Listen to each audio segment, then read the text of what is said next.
Good morning, everybody. This is Pastor Rick, Broadman Baptist Church in Cuyahoga Falls, Ohio. This is the Broadman Word for January 21st, 2026. And today I'm going to talk to you about what happened at the church service in Minnesota recently.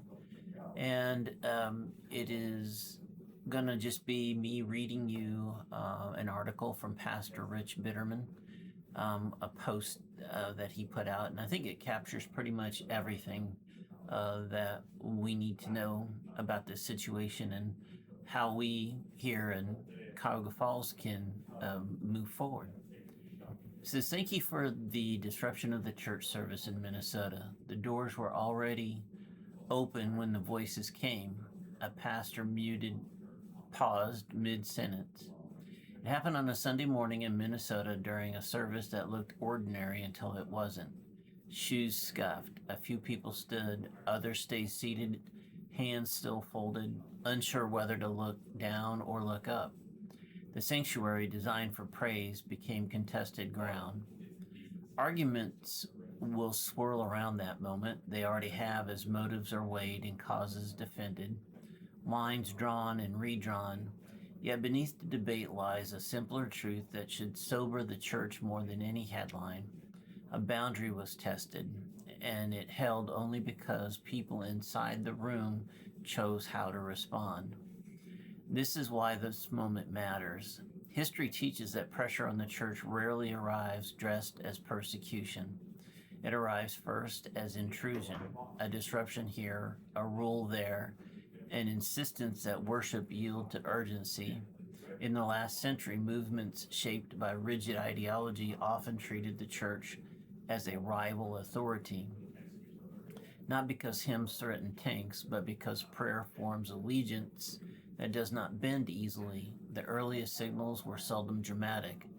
They were interruptions tolerated, boundaries blurred, and sanctuaries repurposed for political theater. Only later did pressure harden into policy. This disruption does not prove a grand scheme. One event cannot bear that weight.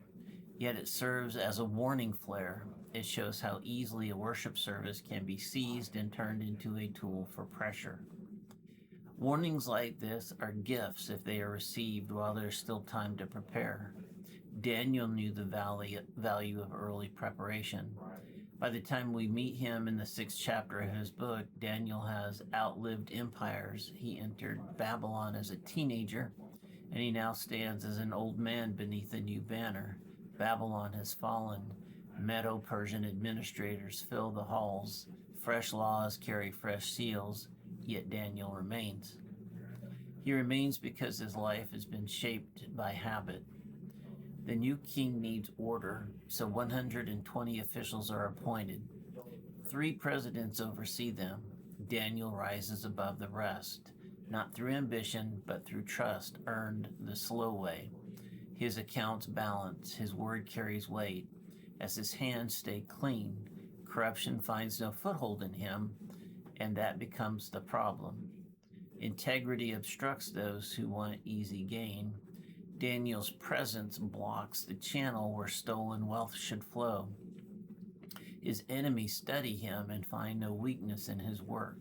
So they look elsewhere. They notice his prayers.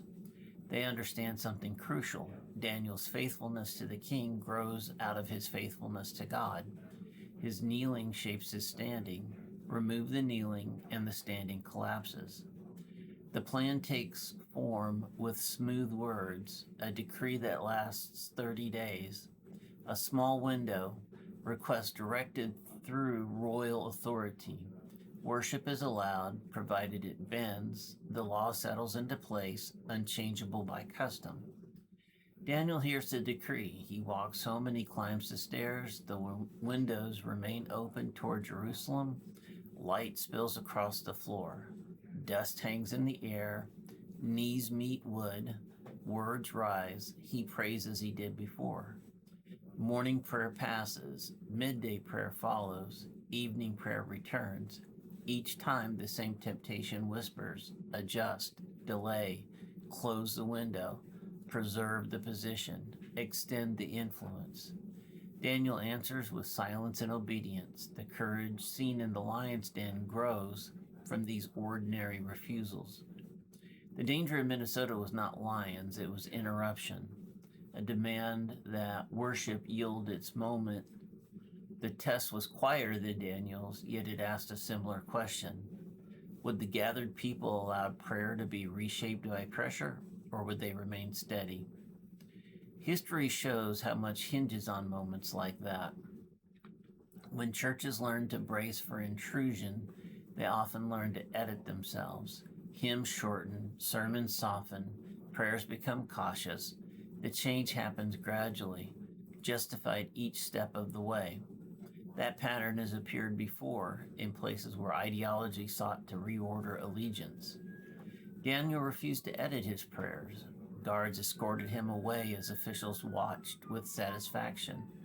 The king winced, trapped by his own signature. Daniel descended into darkness. Straw rustled, breath steamed, muscles shifted.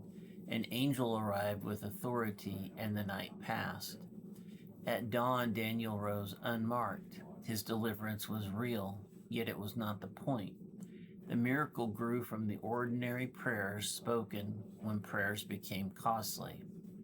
This is where where the Paul moment presses the church toward clarity. The positive hidden inside disruption is alertness. It wakes us while there is still room to choose our habits delivery. The call is not to outrage. Outrage burns energy without building endurance. The call is not to retreat. Retreat shrinks worship into something private and fragile. The call is preparation, shaped by faithfulness. Preparation often looks unremarkable. It's scripture spoken aloud at a service. It's knees meeting the floor when no one is watching. These practices train believers to stand when standing costs something. Daniel did not discover courage under pressure. Courage found him ready because he had practiced obedience when the cost felt small. The habit formed at 14 held at 80. The church stands at a similar threshold. The warning has sounded softly. A sanctuary was interrupted and a service was paused.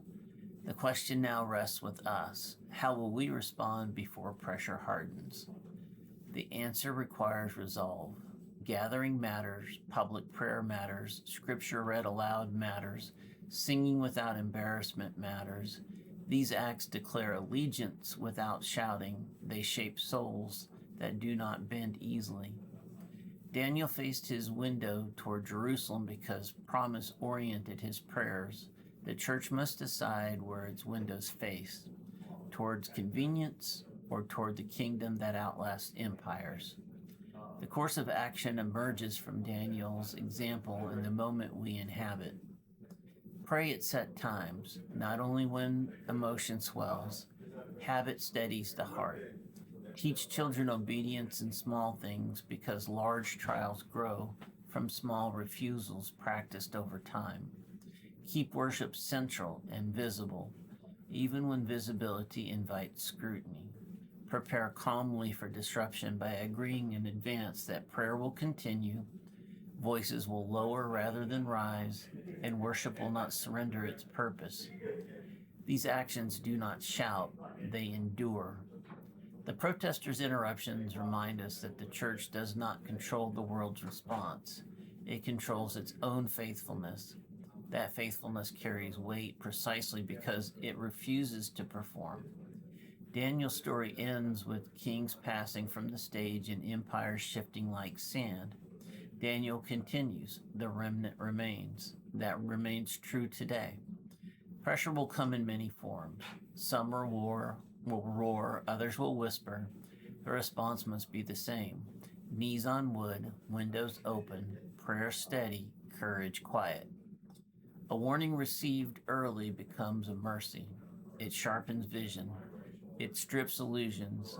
It invites the church to remember who it is before the test grows heavier. The doors opened that Sunday morning as they always had.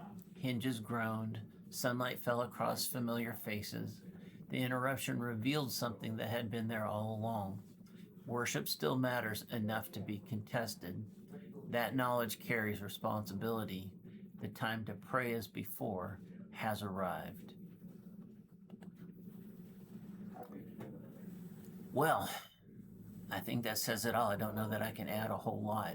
I don't know if we're going to have any such interruptions or face any such things in our little church here in Cuyahoga Falls, but if we do, we need to remember the words of this pastor and not let what the worship is about be interrupted. The service could be interrupted by people. Nothing we can do about that. But we can choose how we respond, and we can choose how we continue. And I think that's going to be where the church finds its strength. Listen, I love you. I pray for you. Talk to you next time.